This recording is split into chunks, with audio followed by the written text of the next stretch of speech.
Do they tumble out of your head complicated? Because you write complicated rhymes. Oh, I wake up in the morning and they just fall out. Yeah. Do they come complicated or do you complicate them? Sometimes what I love about rap is that it feels like it's puzzles to me. Like words are like puzzles and trying to figure out a puzzle and trying to figure out what word can go here and how many words can I make. Like if I can take a rhyme, like I'm real into the craft, like just of it, you know, MCing, and I feel like I always think, like how can I figure this puzzle out? Like how can I take words and put them at the end of the sentence, but in between maybe make some words rhyme in between that rhyme and like sandwich them. So sandwich those words and try to make them rhyme inside of the phrase and then come back outside and try to rhyme with the word that I ended on the snare. In this clip from Ice-T's Art of Rap documentary, the lauded Slim Shady hits upon one of the key factors that has helped to mold both his revered freestyle game and penmanship, and that is the willingness to refine your rhymes. Although Eminem has pulled off obscene feats in an off-the-cuff fashion, such as sculpting the dizzying rap god off the dome in around 6 minutes, M's adeptness at contorting words at will may be a pleasure to behold, but it's not a God-given talent. Instead, it is something that has been honed over time, with Shady's brains serving as a tireless assembly line of entendres, metaphors, and intricate multisyllabic experiments. Where others take the path of least resistance, Shady looks at his rhymes from a bird's eye view, meaning that when it's time to step up to the plate and prove his skills, he's already done the legwork and created a mental environment that's conducive to turning out an exemplary 16 before he gets to the mic. Plus, as he's made clear, having a wider range of lyrical tricks means that you can retool any word to your will with the right manipulation of syllables. It's just in the enunciation of it. Like people say that the word orange doesn't rhyme with anything, and that kind of pisses me off because I can think of a lot of things that rhyme with orange. What rhymes with orange?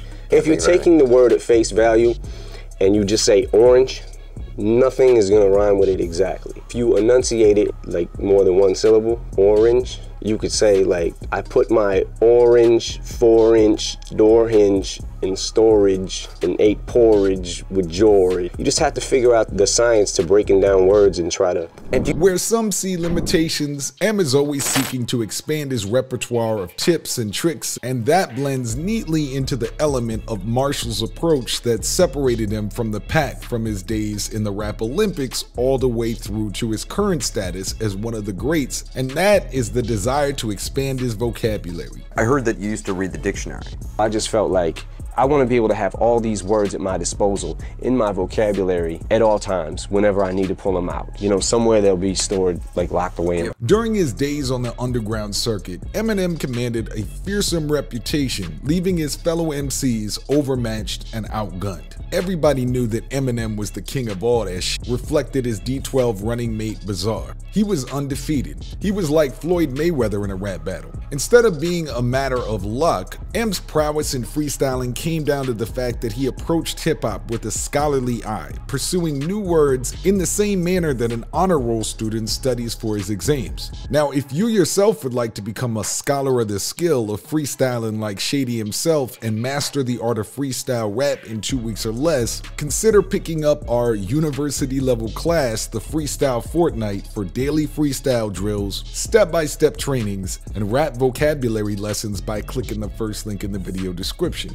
Now, Eminem is a man who currently holds the record for largest vocabulary of any recorded artist, with 8,818 unique words being used in his music. According to a study conducted by Music's Match in June of 2015, a new word interval of 11, meaning that on average, each 11th word used across Eminem's works is a word he has never previously used in one of his lyrics. So from the outset, Eminem wanted to have the ammunition to overwhelm any foe or beat alike. And in addition to expanding his vernacular, M also sought to learn from the greats, and that is one of the other key tenets of why his freestyle game is so impeccable. I studied everybody, man. I studied you, I studied KRS, I studied Tretch, Naughty by Nature. Tretch is difficult to rap like, because his shit is really complicated. I can click, clack, pat, tat. Wait, what was he say? I can click, clack, snap, rap, pat, tat, tat, tat. that. Take that to the point you have to ask for your ass back. The fucking Joker smoker, taunted by no one. If I was born in Shang Li's temple, I would have turned out a shogun. That song, Yoke the Joker, when that came out, I swear to God, I was in my peak at rap. And what I mean is, like, when I realized this is what I want to do with my life. And Proof came over. He brought the tape, and my world ended. I was like, oh my God, what the is this? A tale which highlights the illuminating impact that the creatively fertile environment of 90s hip-hop had on M. Shady's capacity to spit Naughty by Nature's Yoke the Smoker off the top with perfect cadence at the drop of a hat after all this time shows the depths to which M immersed himself in the work of others in order to advance his own proficiency. Although it should be a given, M's rise is a testament to the fact that a solid grounding in the culture of MCing enables you to find your own lane with greater ease, and beyond that, you won't just bolster your abilities, but ensure that you aren't inadvertently biting from another MC's playbook. Here, we have the next key step of M's process when it comes to freestyling that sets him apart, and that is the fact that whenever possible, he aims to never be anything less than original. It is with an urgency and you're rushed to emergency surgery, you cannot be burned in 3rd degree. No, at all. And if you're gonna murder me, it cannot be like you never heard of me. You cannot be a mobster and eat lobster. At all. If you are a mobster, stay up. Away from lobster. If you're gonna freestyle, it cannot be till you're senile. So you can freestyle, that's fine, but do not do it until you're senile. Just before you're about to push to the point of senility, you cannot die hard. In this tongue-in-cheek video with the Alchemist, Royce, and Mr. Porter, M outlines some of the overused lyrical tropes in hip-hop that have been enlisted to the point of being past their sell-by date. Although they're clearly having fun with it, M's decision to outlaw various regularly trotted out phrases does touch upon an important point to consider wherever possible, and that is you should strive to subvert the norm and put your own spin on pre-existing metaphors and imagery. If the rhyme doesn't impress or inspire you, there's a good chance that it won't inspire awe in anyone else either. Besides, even the GOATs aren't necessarily purists when it comes to freestyling. During a recent interview with King Crooked, M cited the late great Juice WRLD, whom he would famously be a notable influence on and went on to work with on Godzilla, as a shining example of how to keep the integrity of the art of freestyling while peppering in some premeditated thoughts in order to both enhance your skill and dazzle any audience. That's the shit that we used to try to do at the hip hop shop, was like try to work on our freestyles, right? But be able to slip in and out of written when you need to. You know what I'm saying? If you got a certain punchline you want to get to take out this dude, right? So to be so young, he like mastered that so fucking quickly. Yeah. It's really sad, man, that like his potential was so off the charts.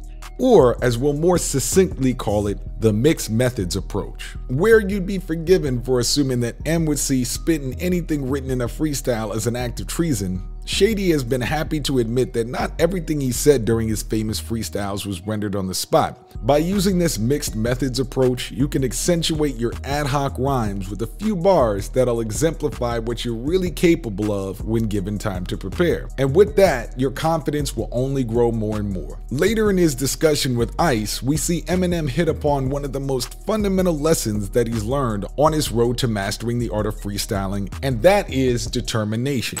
Growing up in one of the most deprived areas of Detroit, and with the added pressures of a deeply dysfunctional household, the odds of a young Marshall Mathers becoming anything of note, let alone becoming one of the most popular artists of all time to walk the earth, were slim to none. The first time I grabbed a mic, like in front of actual people that mattered, the club, I got booed. I remember that. It was very traumatic for me.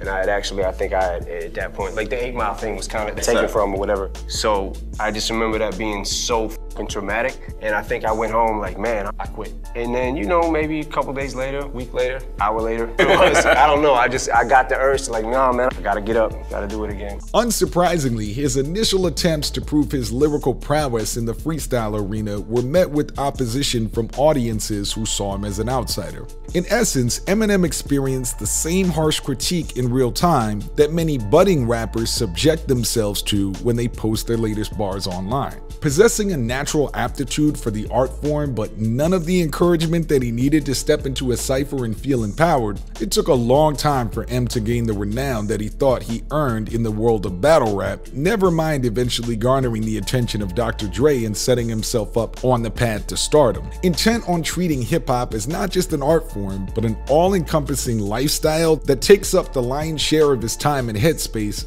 this meant that even when M was at his lowest point in life, he refused to relinquish his first love. In fact, M's determination was so pronounced that even after a near-fatal overdose in 2007, and he had to retrain himself to do the very thing that had already made him a fortune, there was no other option but to push through. I actually had to learn how to say my lyrics again, how to phrase them, make them flow, how to use force so they sounded like I meant them. M told MTV, rapping wasn't like riding a bike. It was as much physical as mental. I was relearning basic motor skills. I couldn't control my handshakes. Get in the recording booth and tried to rap, and none of it was clever, none of it was witty, and I wasn't saying it right. 15 years on from the fateful day that almost claimed his life, M continues to be a perennial favorite in the hearts of his fans, and every verse merits analysis. Every time you think that he spit his last multifaceted bars filled with witty asides and masterful wordplay, he proves that even at 50 years old, his acidic tongue is still as sharp as it ever was. By following his studious approach to the game and refusing to yield for anyone or anything, the current crop of aspiring artists who pride themselves on their lyrical dexterity can learn how to freestyle rap